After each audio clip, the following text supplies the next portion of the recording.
Hello, my name is Josh Atkinson, and you have once again stumbled upon my oil painting YouTube channel. Before I get started with today's video, I wanted to ask everybody to hit the like button, the subscribe button, and the notification bell, just to help out with the algorithm. All right, so, as you probably saw from the thumbnail and title, this is the, whoops, upside down, dysfunctional. This is the painting that I will be showing you how I made it. Terrible grammar this week. Um, it is my first earnest attempt at a master copy, meaning someone who is not a master tries to paint a work by a master painter, Tamara de Lempicka in this case. She's like a Polish woman with like a Spanish name. I don't understand it anyway. She's brilliant. So yeah, let's start the time lapse. Okay, so here is our source image. I believe it's called Young Woman in Green by Tamara de Lempicka. And now the time lapse. You can see I've made a grid. I used a grid in the previous video, but I didn't draw in any detail really, because I was just like, well, okay, I drew the squares. Now I can just paint, you know, without drawing it all first. And theoretically that would have worked, but I was largely just doing it because I was hoping that, I don't know, that I wouldn't be condemned to grid usage. Um, it it's on the one hand, it's very demotivating to know that I have to like do math to start a painting now. If you are subscribed to my channel, you know that I'm really not that guy. I like loose, visible brush strokes, all that.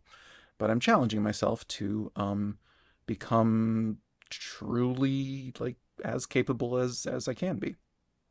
So and I was getting rejected by all these art contests, and my work wasn't selling. Um, and so it kind of got me looking at the ones that, like paintings that I like, the style that I like, which ones were getting into the contests, which ones were winning the contest, which, things that were selling. And what I noticed was not that my work was bad in terms of texture or in terms of subject matter, but just that these contests seem to really want almost allegorical paintings. They want big paintings, multiple figures in a landscape with objects that you'd find in a still life. And I don't know, they throw in an animal. And to me, that I don't really think that that's better art.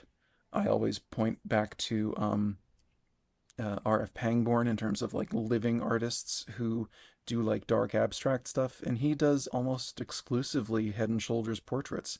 They're very abstract. Sometimes you know, it's dubiously a head or shoulders, but I just don't think that you should have to do a Titian or Raphael style composition to be, I don't know, to be seen as worthy. But I clearly do not make the rules, and so here I am trying to learn how to do more traditional realism. Um, this is seriously, this is the first time this painting that I've ever attempted to like blend out every single brush stroke on a painting. I've never sought to do that in my life before.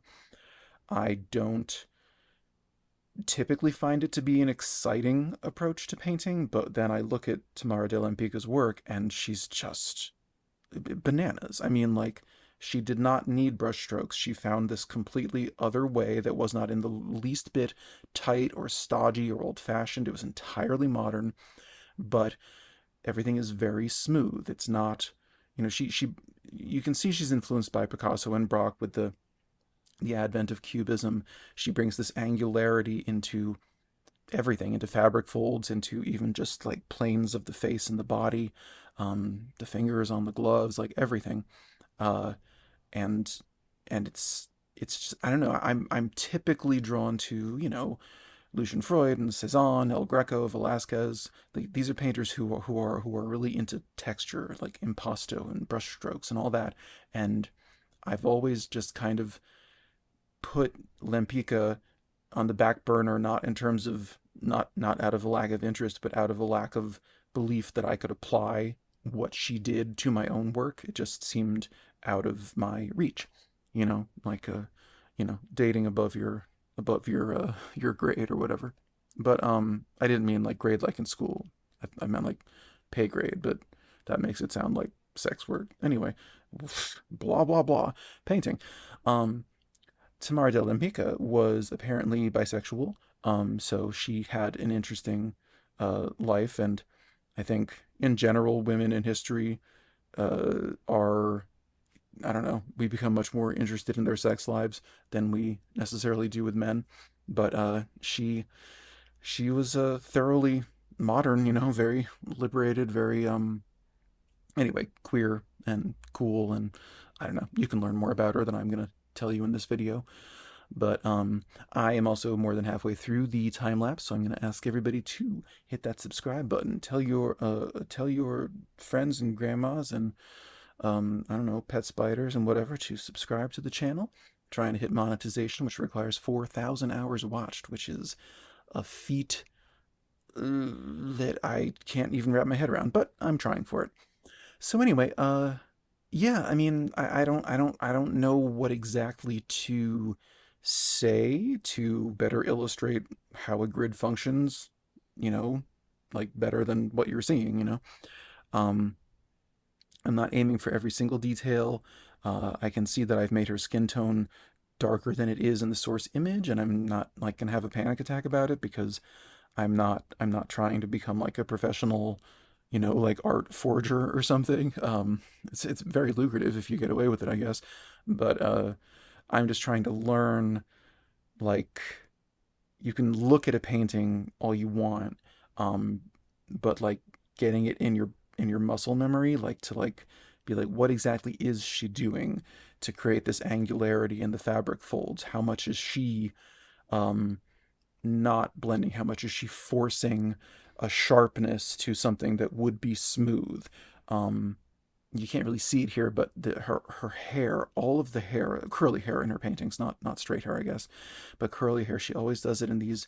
They look, they're ribbons. She turns it into just thin, glowing ribbons, and it's such a, I don't know. It's one of many amazing trademarks in her work. But yeah. So I think I you'll see in coming weeks, months that I've applied grids to smaller things, still lifes, and it's helpful, but it also kind of keeps you from.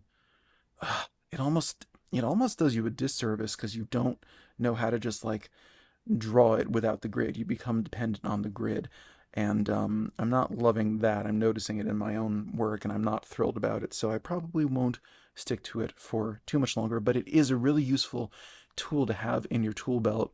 And when I am going to be doing these larger allegorical multi-figure landscape kind of paintings, a grid will be really the only way to get that all translated from a small sketch onto a large scale painting. So anyway, this is the painting. It's like, I don't know, it's an 8 by 10 painting, blah, blah, blah.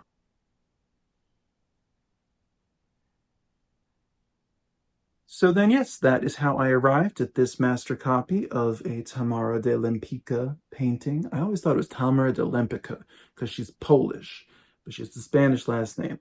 So I really don't know the answer, but all the videos I watch say Tamara de Lempicka.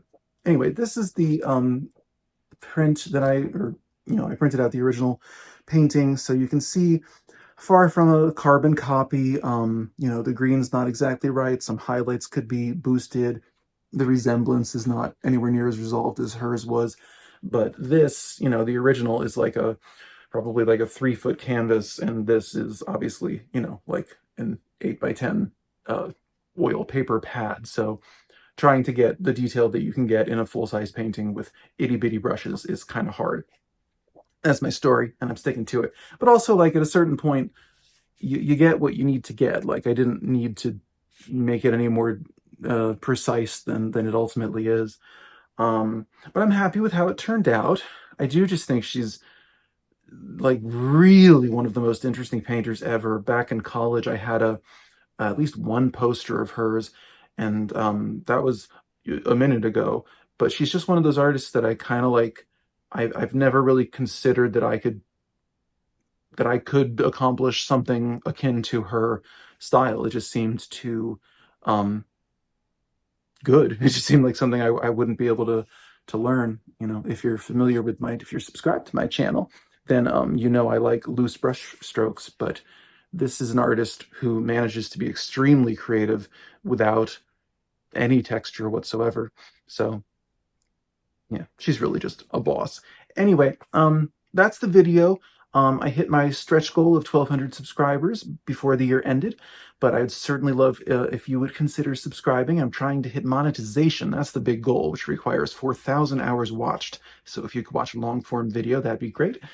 For instance, you could watch the last video I did, but this is a landscape, clearly. Although the dude that I get my critiques from online was like, "Are you just pushing paint around?" Anyway, um, everybody's a critic. I mean, I'm paying him to be a critic, so I guess I can't criticize. Anyway, yeah. So this one I did with a grid incorrectly. This one I used a grid the way you're supposed to. Or you could watch the previous video, which was this sort of surrealistic abstract pumpkin, which my teacher dude also hated. And anyway, so I'm on my stylistic journey, trying to pick up things from other artists who I admire, and that's where I am. And yeah, that's all I can think to say. So take care. I will see you in I don't know when with another painting, and it's probably still life. Okay, do something creative. Thanks for watching. Bye bye.